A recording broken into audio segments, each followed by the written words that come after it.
folks, it's P. Thorn. Welcome to my French hotel room. I'm over here in Paris, and hey, this is another Wednesday Q&A, so thanks for joining me. I should start calling this Saturday Q&A if I'm going to keep uploading it late, but yeah, doing the best I can. Send me a question to my Facebook music page, facebook.com/guitarnerd. Email me there, and I will get your question as soon as I can. It might take me a few weeks, or maybe more, but I'll do the best I can. So first question is from Josh, and he says he wants to know, with a Sir SL68 head, what would I recommend for a 212 cabinet? He says he's going for an Eric Johnson violin-like tone. Well, a big part of Eric's tone is the way he sets up his amps. I believe he rolls like treble way back, and of course, you know, he's got tone control on the bridge pickup of his Strats.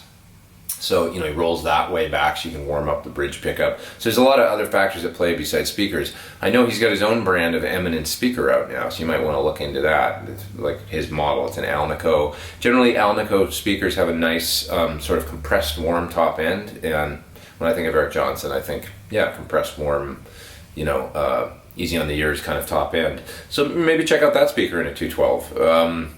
It probably sound really good, I would think. Yeah, beyond that, just the way you set up the amp, you know, you might want to investigate how Eric sets up his 100-watt Marshalls and how he, you know, sets up the tone controls and that sort of thing. Whether or not he jumpers, I'm not 100% sure. And, you know, for all I know, he might run into the normal channel or something like that as opposed to the bright. I'm just not sure, actually. But, and then as far as the cabinets themselves go, I would say seek out, you know, kind of an oversized 212. That you know, has some of that sort of characteristic 412 big thump kind of thing. When we designed the PT100 212, it was designed with extra depth in it, so it's actually quite a deep cabinet for a 212. So it's got a lot of like low end muscle, while not being too physically large. Other than the depth, it's not like it's taller than you know, most 212s. It's not. So you know, you want to look around and find something will give you kind of that big sound, since Eric uses 412 cabs most of the time, I do believe. Okay, let's see. Somebody named, I think it's Manny, and he wants to know, he's using a Plexitone, Carl Martin Plexitone pedal, and a Cocoa Boost with a Sir Badger 30 amp. And he says he's running the Plexitone in front of the amp, set for medium gain, assuming he's running the amp pretty clean. And he's got the Cocoa Boost reloaded, and he's running it on the red side, which is the mid boost in the Cocoa Boost. Cocoa Boost has two boosts in it: a clean boost, it's kind of like a full range boost, and then you can also switch it into mid boost mode, where it's sort of targeting mid frequencies and boosting those. And he says he's running it on the mid boosted side into the amp's effects loop, and he says this combination is way too loud, and stacking a second drive pedal for more distortion gets too noisy. Do I recommend a separate drive pedal for lead preset only? Well, first of all, you can use a pedal like the Cocoa Boost in the loop of an amp like the Badger. I wouldn't use it on the mid-range setting in the effects loop of the Badger 30. It's okay to use the clean boost side and use that as a solo bump to kind of, you know, just boost volume in the effects loop of the amp. But I can't imagine it would sound very good using the mid-boosted side, using it in the effects loop. So the way I would use your pedals is I would probably set the amp up on the edge of breakup, then use the Plexitone for my main dirty rhythm sound, and I would probably put the Cocoa Boost before the Plexitone in line, and then you could kick it on the mid side, and it's going to give you a nice sort of mid boosted tone going into the Plexitone. It's not going to get a whole lot louder for solos, but you already say that you're having a problem with too much volume, so what it's going to do is drive the Plexitone pedal harder and add gain and sustain and harmonics and things like that, and just for like a nice fat MIDI liquidy lead tone. So that's the way that I would orient those pedals. So just try maybe setting up the pedals a little bit differently in order and see how that works for you. With the Cocoa Boost bonds beautifully with the Badger amps, and the Plexitone also sounds really good in the Badger amps. So I would think that would be a great setup. Cocoa, Plexitone into the Badger 30, and away you go. Okay. Here's a name that I can't pronounce. It's spelled J and an O with an accent on it and an A with an O. How do you say that? How Pedro Martins, maybe, is your full name? I'm not 100% sure. I'm sorry. You say that you're struggling with speed, especially from your right hand. When you were younger, you used to work on it a lot and wanted to get really quick and stuff, but it was always kind of problematic developing, especially picking speed. Also saying you kind of gave up on working on speed for a while and didn't worry about it, but now you're kind of back to it and you're still having the same problems. So in a recent Premier Guitar column, I kind of addressed how I developed my speed chops, especially picking, which was to watch some videos from the 80s by guys like Steve Morse and Paul Gilbert. The Paul Gilbert Intense Rock videos, they had all these picking exercises in them, alternate picking in particular, that really pushed my picking chops kind of through the roof, for me anyways. I worked on them for about 6 months really hard with a metronome, and my picking just got crazy. I could never pick quite like Paul, but who can, but I got close, like to where my pick, okay, some of these licks I maybe I'll almost, get up to the tempo that he was playing it at on the videos. And then I learned things like too many notes from Steve Morse off of one of his instructional videos, the Power Lines video I think it was called, and things like that. And that just really helped my picking chops, working on those videos with something about the video format. Now of course we've got YouTube, so it's like there's all this information and guitar lessons and everything that you can just watch for free on YouTube. So it's a better time than ever. But something about seeing the video was inspiring, and hearing the audio and being able to see the technique, So maybe seek out some videos specifically on alternate picking and picking technique. The one thing that I always emphasize is when you're working on your picking, lighten up the faster you get. I go more towards the tip of the guitar pick, use less of the pick and kind of minimal motion, and just try and move the tip of the pick on either side of the string. Tip of the pick, minimal motion when you're picking, and lighten up the faster that you get. That's the main point. You want to just really efficiency is the key. Efficient technique without straining. And you can really develop that by concentrating as you're playing faster and working up to faster tempos from slower tempos. When using a metronome, by consciously thinking about lightening up, not getting tense, and that kind of thing. And beyond that, just seek out a good teacher that's got great picking chops, and see if they can sort of analyze your technique and see if there's any other advice they can give you. But hey, there's nothing wrong with playing slow. Eric Clapton made a career out of being called slow hand, right? These days I much prefer slow playing to speedy fast playing. I really do. Okay, let's see what's next. Arturo asks, as someone that owns a bunch of different guitars, he's speaking about me, how do I manage maintaining all of them as far as setting them up? When I'm on the road, generally I've got a tech, and the techs will take care of them, which is really nice. And then you get lazy and get home and you're like, oh, this sucks, I gotta change strings. But I've changed a lot of strings in my life, so I did pay my dues. I've worked in music shops and changed strings on guitars for spare change, that kind of thing, for many years. I'm just at this point in my life, changing strings is something that I just hate doing. So with that said, it's like when I'm in the studio at home, I change strings on guitars probably less often than I should. Gil Yaron that made my LP replica, he picked it up one day and he was just like, dude, what is your problem? Like, why don't you change your strings more? That he was like offended that the strings were so dead on the guitar that he had made.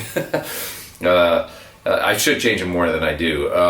When I'm doing something like a video that, the guitar's not sounding right, like one of my demo videos or something, or when I'm recording a song, doing a session, I try and, keep the strings fresh then. If I'm sensing that the tone's not as good as it could be because the strings are that old, I'll change them. Which usually equates to, on my main guitars, maybe once every few weeks or something like that. And I do have a fair amount of guitars these days, but I don't always change it. It's kind of like when they come into rotation, when you're going to need them for something, then I get them set up. Or I don't go to a lot of techs when I'm home in LA. I usually do most of the stuff myself, like action, intonation, string changes, cleaning stuff. I can do all that stuff myself. I went as far as doing my own frets at one point. I had all the tools and stuff like that. I could file frets, but I just decided it was too much work and it was taking too much time away from playing and actually working and stuff. I was better off, paying a professional to properly do that kind of intense work on my guitars. But I'll swap pickups and stuff like that. And I'm pretty terrible at soldering, but I do it anyway. And If it's a Sir guitar, those guys are so fantastic with me. I can take guitars out there and they'll set them up and do all kinds of things to them for me while I kind of wait and I'm doing other things out there, maybe working with John on something or whatever. I'll bring a guitar and they'll usually within an hour turn it around, give it back to me. It's all set up and perfect. Sebastian asks, he says he likes my Sir S-type guitar, the Sunburst one, and he's wondering what pickups are in it. So it's got two V60 LPs in the neck and the middle, and then it's got SSH pickup in the bridge. That pickup's been in there a long time, that SSH, and since then we've developed the Thornbuckers and stuff, and I've thought about maybe popping a new Thornbucker Plus in the bridge of that guitar. But the guitar does sound so good, and I know it at this point, that it's like I'm almost reluctant to change that pickup out. The SSH is around a 10 point something K output pickup, so it's kind of like, it's a hot pickup, but it's not a super hot pickup, and it just sounds really good in that guitar. Maybe I'll roll with it and just keep it in there. Why fix it if it ain't broke? Drew asks, what are my thoughts on mini humbuckers? He's kind of interested in them because he hears that they're sort of like best of both worlds between a humbucking pickup and a single coil. That's kind of true, because they're humbucking, but they do sense a smaller area of the string. They have more of that kind of single coil like quality than a typical humbucker. It's still kind of a niche thing. I don't own a guitar with mini humbuckers, but it seems like people that play them, it's kind of their thing. Firebird people. Firebird in general is just kind of a niche guitar that if you play that, then that's your deal. Think Johnny Winter or something. It's like playing a Firebird, the whole guitar is kind of set off to the left a little bit, almost like an SG. So everything like feels like it moved this way, and it's like kind of odd. And then you've got the mini humbuckers and just sort of different construction. It's a thing that you got to get used to.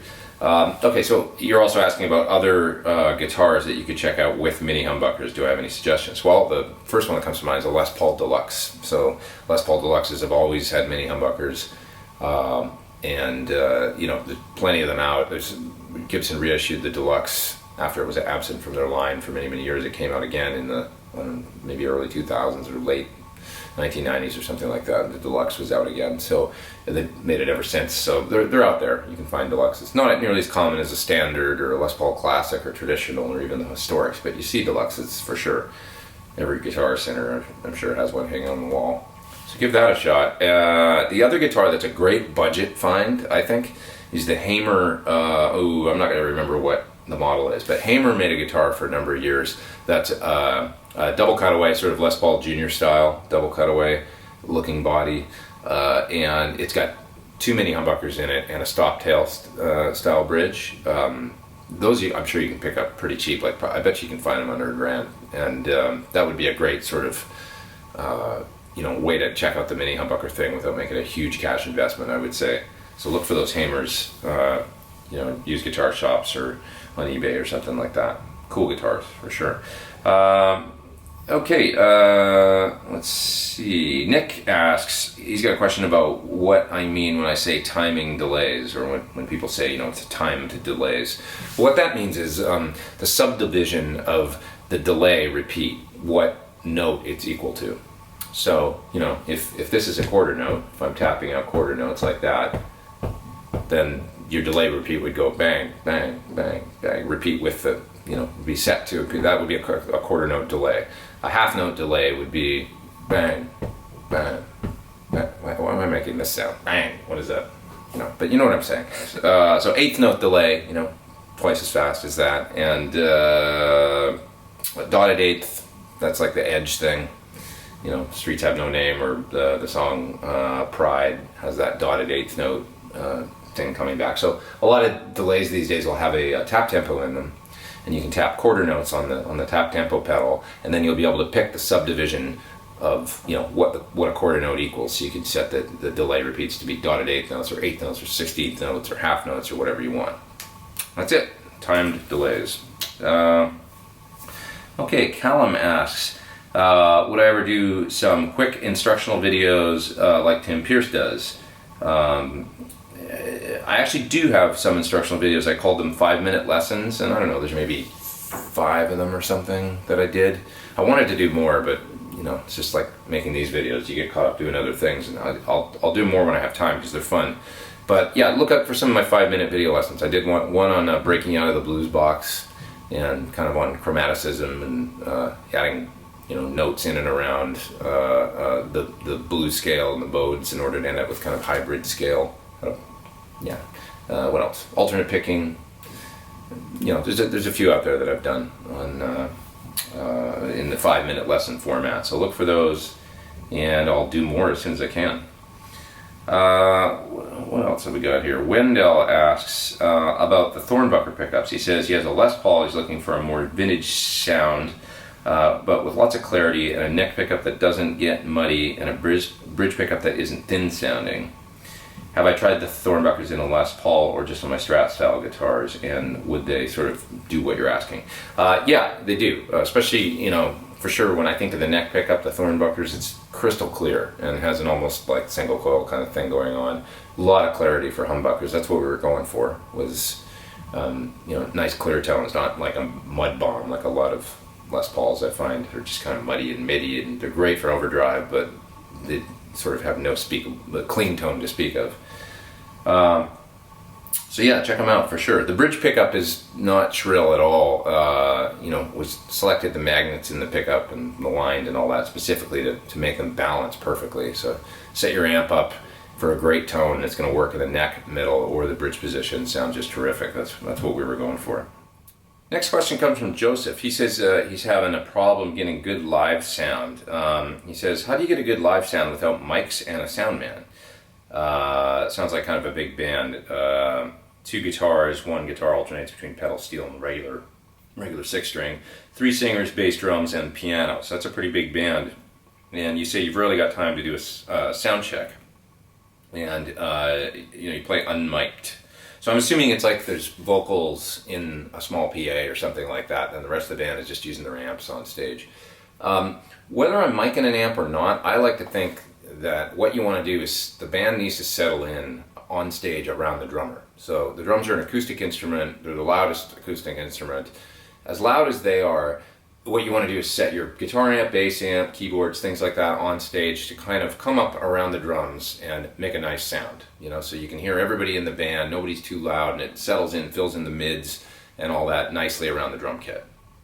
And hopefully you have a drummer that's sensitive to being able to play at different levels, different volumes, different dynamics and stuff like that, and isn't just a basher.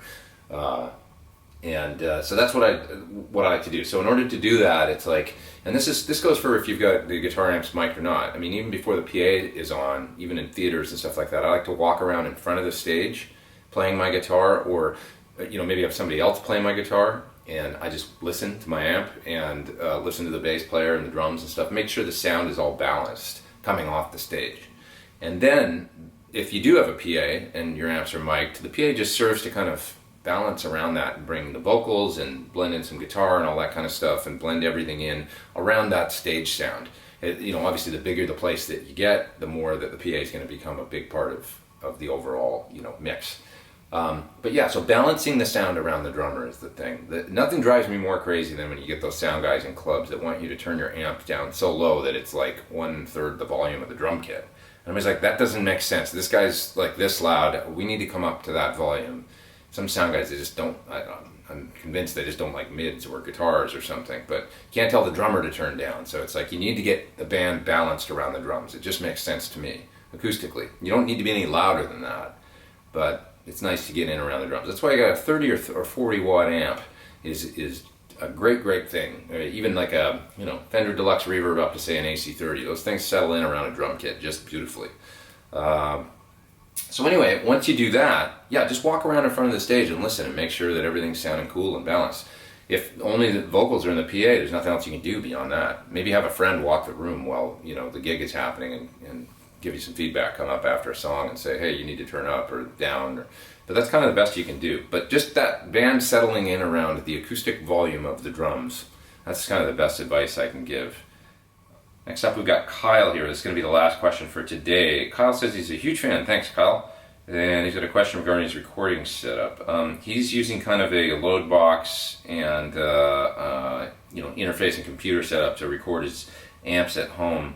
He's got a Focusrite interface, and he's using a Mesa cab clone into GarageBand on his Mac. He's having he's having a hard time getting good clean tones. He says he wants to eventually get a Reactive load box, and but the cleans that he's getting right now come through with breakup and sound thin, very different from the nice chime and sustain he gets through the amp. Well, I'm a big fan, first of all, of reactive loads, so I think using the Reactive load is a great, you're going to notice that the tone open up and sound more chimey and more open. That's one big thing that you're going to notice, definitely with a reactive load when compared to a fixed resistive style load. Just watch my video on YouTube on my channel about recording guitar with load boxes, and you'll hear the difference between a reactive load and a fixed load, which is what the cab clone is. I don't want to knock their product. I like Mesa I like Mesa, and they're good people. And the cab clone comes in at a nice price, and I'm sure it works great for some people. But I'm just, my personal preference is for reactive style load boxes. Now, you do mention that you're experiencing some breakup, and that you're hearing that, and that you don't notice it when you're playing through just the amp in the room. I will say that this is one thing that I've learned. The clinical sound of guitar into load box, and then you use IRs for speaker simulation, it basically perfectly duplicates a microphone on a speaker, but it is a sort of a very clinical way to listen to a guitar amp. When you've got an amp in a room and you're listening off axis to it, and it's over there or something, you don't have your ear stuck right on the speaker cone, but you're kind of listening to the amp with your ear up on the speaker cone when you're using a load box and IRs for speaker simulation. That is the effect, and you're going to notice a lot more stuff like breakup when you do that. I'm convinced that people don't hear their amps breaking up as much as they actually are when they're in the room. So you got your amp, it's set to what you think is clean, it sounds juicy and awesome, it's this crystal clean tone. Run into a load box and set up an IR that's similar to your cabinet, and you're going to notice that it's actually breaking up a lot more than you think it is. Just because, if you just imagine yourself, listening much more clinically. If you could do it, it'd be way too loud, but with your ear way up on that speaker, you're going to hear every little nuance of the speaker breaking up and the amp distorting and all that stuff that you don't hear when you're just kind of off axis, and your amp is kind of blending with the acoustics of the room and stuff like that. So just keep that in mind. Also, breakup kind of tends to disappear in a mix. So that little bit of edgy breakup that you hear when the guitar is soloed by itself maybe doesn't sound so bad as soon as you got drums and bass in there and vocals and everything filling it in. You tend to notice it a lot less. So those are just things to be aware of. But having said that, reactive load is a great thing to check out because it will open up the sound a lot. I don't know if it's going to change the breakup, but it's definitely going to make things chimier and sound a lot more open and airy and kind of like maybe what you're used to. All right, that's it for now. So hit me up at facebook.com/guitarnerd. Send me some questions there, and I'll get to them as soon as I can in one of these videos. And hey, please come back and see me for more videos real soon. Hit subscribe if you haven't on my channel. And hey, have a great week. I'll see you real soon. I'm Pete Thorn. Over and out.